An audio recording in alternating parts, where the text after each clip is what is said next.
सुरगुरुं वन्दे जगत्कारणं वन्दे पन्नगभूषणं मृगधरं वन्दे पशूनां पतिं वन्दे सूर्यशशाङ्कवहिनयनं वन्दे मुकुन्दप्रियं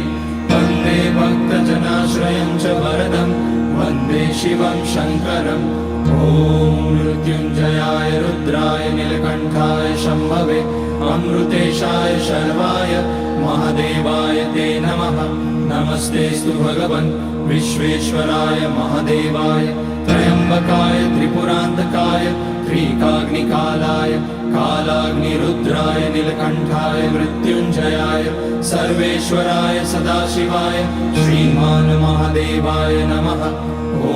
नमः शम्भवाय च मयोभवाय च नमः शङ्कराय च मयस्कराय च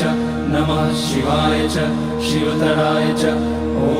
त्र्यम्बकं यजामहे सुगन्धिं पुष्टिवर्धनम् उर्वारुकमिव बन्धनान् मृत्योर्मुक्ष्यमामृतात् नागेन्द्रहाराय त्रिलोचनाय भस्माङ्गराय महेश्वराय नित्याय शुद्धाय दिगम्बराय तस्मै नकाराय नमः शिवाय मन्दाकिनी सलिलचन्दनचर्चिताय नन्दीश्वर प्रमथनाथ महेश्वराय मन्दारपुष्य बहुपुष्य सुपूजिताय तस्मै मकाराय नमः शिवाय शिवाय गौरीवदनाब्जवृन्द सूर्याय रक्षाध्वरनाशकाय श्रीनीलकण्ठाय वृषध्वजाय तस्मै शिकाराय नमः शिवाय वसिष्ठकुम्भोद्भगौतमार्य मुनीन्द्रदेवार्चितशेखराय चन्द्रार्कवैश्वानरलोचनाय तस्मै वकाराय नमः शिवाय